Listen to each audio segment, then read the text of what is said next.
एक बड़ी खतरनाक रिक्वेस्ट आई थी हमारे पास। अच्छा। जो मैंने अपने एक इंटरव्यू में भी बोला और आज भी मैं बताता हूँ आपको कि आप जो है मेरे घर की चाबी ले लीजिए। अच्छा। मैं कहा जी किस लिए?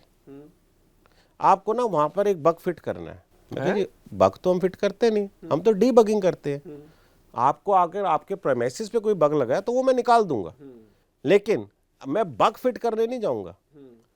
नहीं सर, आप समझ नहीं रहे, मैं आपको चाबी दे रही हूं, आपके पास पूरा राइट है, आप जाके फिट कर दो, आप अपने बंदे को भेजो, ठीक है कि नहीं? मैं आपको ये भी बता दूंगी इतने बजे से इतने बजे तक वो बंदा ऐसे होता है, आप जाके फिट कर दो, जो मैं उसकी सारी करें ये मैं आप कर। मैं क्या, किसी के घर की चाबी का ताला आप खुद खोलो या ताला तोड़ो, आप किसी के घर पे एंट्री करो, is it legal? Is it right? मैं क्या, व्हाट आर यू टॉकिंग?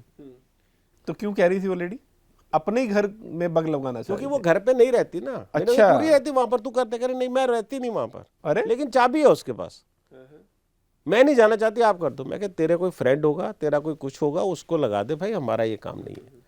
तो बड़ी बड़ी वियर्ड मतलब रिक्वेस्ट उन्हें ये आती है। पता ही नहीं कि ये क्राइम है ये।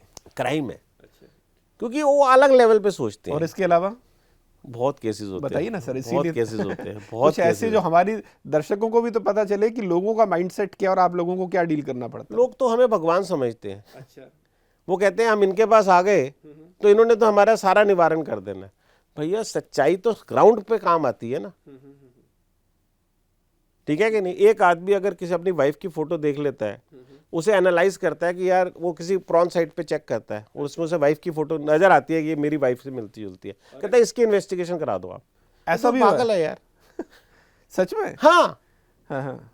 And I refused. I said this is not a work which we can do it, अच्छा। Right? I am sorry. I said I will not take this assignment, and मैं बिल्कुल भाव नहीं देता। मैं क्या, आपके पास ऐसी क्या चीज है जो आपको लगता है? नहीं जी, मैंने ये देखा, उसमें ये चीज है, वो चीज, वो ऐसी ऐसी चीजें बोलता है। कहता है आप इसको एक बार एनालाइज कर लो, आपको सब समझ में आ जाएगी। मैं क्या, फिर तू उसी से बात कर लेना। कहता नहीं, उसकी होर निकालनी है मैंने, होर मुझे चाहिए। अच्छा। राइट? अब उसके पूरे सिस्टम में जाओ, सब कुछ करो, वो सिस्टम से कहाँ से वो पब्लिश हुई है, क्या चीज हुई है, it is hell lot of this thing. अच्छा। So I said, this is not an investigation work, sir. I'm sorry, I can't help you out in that. And he sent me the video. लेकिन normal case और इस case में आपको क्या लग रहा है, क्या फ़र्क है? अगर एक आदमी को ये डाउट है कि मेरी वाइफ का एक्स्ट्रा मैरिटल अफेयर हुआ है और आप उसकी इन्वेस्टिगेशन कर सकते हैं, इसमें एक आदमी को लग रहा है कि अगर मेरी वाइफ की फ़ोटो किसी ने एक साइट पे वीडियो उसने देखा या फ़ोटो देखी है और उसको इन्वेस्टिगेट करवाना चाह रहा है, तो आपके लिए कोई मॉरल डायलेमा है या आपको लग रहा है कि प्रैक्टिकल इश्यूज हैं? मैं बताता हूँ। अगर उसको देखकर वो मुझे कहता कि मेरी वाइफ की सर्वेलेंस कर दो, अच्छा। तो मैं उससे लेटर ऑफ अथॉरिटी लेता, क्योंकि वो लीगली हस्बैंड है उसका, ठीक है। और मुझे सर्वेलेंस के लिए पूरा राइट आ जाता। ठीक है। लेटर ऑफ अथॉरिटी मुझे देता, राइट? मैं काम कर देता उसके ऊपर, सर्वेलेंस करता कि वो कहाँ जाती है, किससे मिलती है, क्या करती है, राइट? वो सारी चीजें। वो कह रहा है कि इसकी मुझे और वीडियो निकाल के दो। अच्छा। वो ये नहीं कह रहा कि मेरी वाइफ की सर्वेलेंस करो। अच्छा। अब आप चीज को समझो ना, जो मैंने अभी बताया, वो ये नहीं कह रहा मेरी वाइफ की सर्वेलेंस करो, मुझे इसकी और वीडियो चाहिए। अच्छा। अरे भाई, कहां से मैं ढूंढूंगा? मैं काम यही करता रहूंगा? अब मैं इसी सिस्टम में घुस जाऊं, अब मैं ये चीज करूं? नहीं भाई, उसको सर्वेलेंस नहीं सकून, करवाना, नहीं सकून। करवाना। मैंने बोला ना, नो, नो कहना सीखो। Let the other detective should earn ना, if they are also been working in this industry, let them do the job. I can't do the job. I say no, no कहना सीखो, success मिलेगी।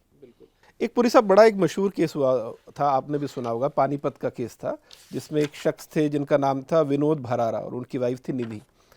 आपने देखा होगा case. 3 साल बाद पता चला कि वाइफ ने ही अपने हस्बैंड की हत्या करवाई थी और कॉन्ट्रैक्ट किलर को उसने पैसे भी दिए थे, जबकि वो शख्स बड़ा ही अच्छा था, समाज सेवा भी करता था, लेकिन उस आदमी का किसी जिम ट्रेनर से कोई अफेयर हुआ और बाद में पता चला कि उसने ना सिर्फ कॉन्ट्रैक्ट किलर को पैसे दिए बल्कि उसकी फैमिली को हर महीने पैसे भी दे रही थी, मदद भी कर रही थी। और उसके चक्कर में हस्बैंड को भी उसने मरवाया, बेटी को भी कहीं और भेज दिया। सिर्फ मेरा इससे जुड़ा एक सवाल है कि जितने भी हम एक्स्ट्रा मैरिटल अफेयर के केसेस देखते हैं, उसमें लोग अपने बच्चों को भी मरवा देते हैं, अपने हस्बैंड की भी हत्या करते हैं। ऐसा क्या मोटिवेशन, आदमी ऐसा क्या ट्रिगर हो जाता है कि जैसे वो पाना चाहता है उसके लिए वो अपने बच्चों तक को मरवा देता है, अपने हस्बैंड तक को मरवा देता है? इस साइकी को आप कैसे समझाएंगे, क्योंकि आप तो बहुत ऐसे केस देख चुके। सर ऐसा है, I tell you honestly, basically मरवाने की बात तो एक साइड रह जाती है, राइट। ये तो एक्सट्रीम स्टेप हो गया एक, जो बंदा हस्बैंड को मरवा देगा, बच्चों को मरवा देगा, किसी फीमेल का अफेयर है। मैं तो कहता हूँ फीमेल चोरी होकर अफेयर करती है, अच्छा, प्रूफ भी मिल जाते हैं। वो कहती है बच्चे भी नहीं रखने और तेरे से पैसा भी लेना है, वरना तेरे अगेंस्ट केस कर दूंगी, वो तेरा नाम खराब करूंगी। तो ये आप कह रहे हैं कि बहुत फ्रीक्वेंटली हो रहा है ये होता है, हो रहा उसमें है। क्या है, और आदमी कुछ नहीं कर सकता। कुछ नहीं कर सकता सर। राइट कहां पर है आदमी के पास, कितने राइट्स हैं आज की डेट के अंदर। मैं फीमेल्स को गलत नहीं कहता, लेकिन उन सब फीमेल्स को गलत कहता हूं जो किसी राइट्स का अनइवन एडवांटेज उठाती। वो मेल जो किसी राइट का अनइवन एडवांटेज उठाए, वो तू मेल बन गया तो रूल करेगा क्या फीमेल के ऊपर? नहीं करेगा। और हमारी इंडस्ट्री के अंदर जो प्रोफेशनली काम करते हैं, जो अपने पैशन के साथ काम करते हैं, उनको थ्रेट भी बहुत मिलते हैं। अच्छा, यस। एक बंदा तो पिस्टल लेकर आया मेरे पास। अरे यस, मामला क्या था? मामला यही था एक्स्ट्रा मैरिटल अफेयर का। वो बंदा मेरे पास पिस्टल लेकर आया और उसने मैं गोली मार दूंगा। मैंने कहा मार दे भाई। अच्छा, मैं कहा हम मरने के लिए तैयार है, अगर तेरी औकात है तो तू मार दे। अगर हमें बचना होगा तो बच जाएंगे, मरना होगा तो मर जाएंगे, तू अपना काम कर ले, तू जा। तो you see, you should eye to eye, you have a contact with other person, right? And you should know about that, and you should see the onus of a responsibility. You should always take if something has happened. मैं कहा सुधर जा, मार सकता तू मार ले, चल। तो एक गुस्सा, एक सिस्टम बड़ा अलग होता था हमारा एक टाइम पे। अब तो खैर मैं सबके आगे हाथ ही जोड़ता हूँ। मैंने कहा भाई साहब आप जानो, आपकी वाइफ जाने, हमें उससे क्या लेना था। पुरी साहब, जैसा कि फिल्मों में भी हम देखते हैं, बहुत सारे लोग कहते हैं कि डिटेक्टिव को अपने भेष भी बदलने पड़ते हैं, सब करना पड़ता है। आपके साथ ऐसा कुछ हुआ कि आपने पूरा अपना हुलिया बदला और कहीं जाकर? बिल्कुल बदला सर। बताइए कुछ ऐसा। बहुत साल पहले की बात है। मैं एक पतला सा लड़का होता था, राइट, और एक केस करना था बैंकॉक में, ठीक है। और खैर उस सब्जेक्ट ने अपना फिर डेस्टिनेशन चेंज किया, किसी और डेस्टिनेशन में गया। मैं वहाँ पर गया, मैंने अपना वजन 120 किलो बनाया था। अरे चॉकलेट्स खानी, बर्गर्स खाने, इस तरह से मैंने अपना सच में वजन बढ़ाया यस, आपने अपना? और मैंने अपने बाल भी सफ़ेद किए थे पूरे उस समय, राइट। मेरे पास वो फोटो भी है। तो वजन बढ़ाने की जरूरत क्यों पड़ी आपको? क्योंकि मैं नहीं चाहता था कि मेरी आइडेंटिटी डिस्क्लोज हो, क्योंकि मैं तो वो बंदा था ही नहीं। हाँ। क्योंकि कल को कोई बंदा उसको एनालाइज ना कर पाए। अगर आपने एक आमिर खान की पिक्चर देखी होगी तो उसमें उसने बुढ़ापे में कितना मोटा रोल किया था, कोई दंगल थी, क्या थी, क्या मूवी का नाम था, I don't know, right. That was a case, because this is a case, you have to change your appearance. तो उस बारे में कुछ और बताइए कि क्या हुआ था, क्यों जरूरत पड़ी आपको और क्या केस था वो? वो वाइफ भी हमें जानती थी उस बंदे की, अच्छा, और जिसके ऊपर हमने इन्वेस्टिगेशन करनी थी, wife was also be knowing about it, अच्छा, right. So we have change our होलिया and then we did the investigation, that is a case. तो ये वजन आपको बढ़ाने में कितने वक्त लगे और कितना टाइम चली थी इन्वेस्टिगेशन? ये इन्वेस्टिगेशन तो मात्र 10 दिन भी नहीं चली थी यार। अच्छा। हाँ, और वजन बढ़ाने में हमारे को 3 महीने लगे थे, घटाने में हमें बहुत टाइम लगा। तो बाद में आपने क्लाइंट से इसकी कॉस्ट भी ली थी कि ये मेरा तो जिम पहले का ही ले खर्चा है? लेते हैं। हर क्लाइंट जिसने ईमानदारी से काम कराना है, वो कॉस्ट के लिए आपसे डिस्कस नहीं करेगा, ठीक है, क्योंकि उसे ईमानदारी से सक्सेस चाहिए। अब उस बंदे को पता था कि ये काम पुरी साहब खुद कर सकते हैं। मैंने कहा यार किसी और को भेज दूंगा, वो ज़्यादा बेटर है, तो मेरे पीछे क्यों पड़ा है? कहता नहीं साहब चेंज करो अपनी अपीयरेंस, अच्छा, आप चेंज करो।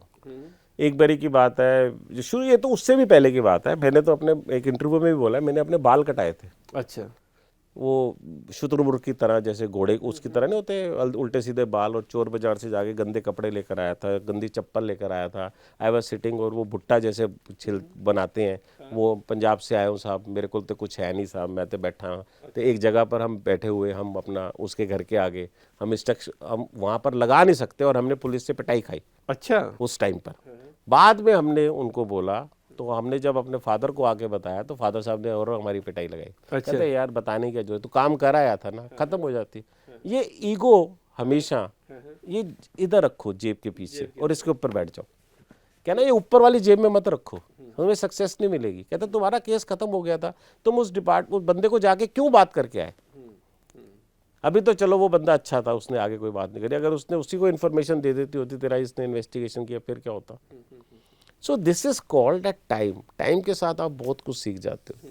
इन्वेस्टिगेशन में तो खास आपके अंदर एक बहुत क्षमता आ जाती है, आपके अंदर एक बहुत ठहराव आ जाता है, आपकी एक सहनशीलता बढ़ जाती है, आप खुश होते हो, राइट। आप हमेशा अच्छे रहते हो, हंसते रहते हो, खुश रहते हो। वो क्या चीज़ है, वो यही है। आपको मालूम है यार, मैंने किसी के साथ बुरा नहीं करना। अब ये आए हैं तो मैं इनको सब समझाऊंगा। फिर लोग काउंसलिंग के लिए हमारे पास आते हैं। प्री मैरिटल की काउंसलिंग होती है साहब, पोस्ट मैरिटल तो छोड़ो। अच्छा, अब तो प्री मैरिटल की काउंसलिंग होती है और लोग अच्छे अच्छे सेशन लेते हैं हमसे। और क्या इशू होता है उनका? बच्चे शादी नहीं करते। अच्छा, हाँ, आपका बच्चे शादी नहीं कर रहे। नहीं करना है।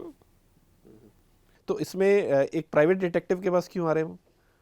क्योंकि प्राइवेट डिटेक्टिव एनालाइज करेगा। क्योंकि मैंने 4 लड़कियां इसको भेजी अपने लड़के को, इसने चारों रिजेक्ट कर दी। मैंने पता किया तेरा कोई चक्कर है, कहता है चक्कर भी नहीं है। आप इसकी इन्वेस्टिगेशन कर लो, इसका चक्कर है कि नहीं है, ठीक है कि नहीं। फिर उसके बाद फिर आप बात करते हैं आगे इसके ऊपर क्या करना है। जब उसकी इन्वेस्टिगेशन कर लेते हैं, उसका कोई चक्कर नहीं होता, ना वो गे है, ना वो सेक्सुअली भी बिल्कुल परफेक्ट है, कोई ऐसा नहीं उसके दोस्त से आ रहा है, वो एंजॉय करता है, लेकिन उसे शादी नहीं करनी। नहीं करनी। तो फिर उसके लिए उसे समझाया जाता है, उससे बात की जाती है, उससे पूछा जाता है, उसका सारा सिस्टम समझा जाता है। फैमिली में ही कोई वारदात हुई होती है अच्छा, जिसकी वजह से वो शादी नहीं ट्रॉमा करता, या उसने अपनी कमिटमेंट्स, राइट, अपने प्रोफेशन को दी होती है। वो कहते हैं मैंने शादी नहीं करनी, मिलेगा क्या इसमें, मुझे नहीं चाहिए।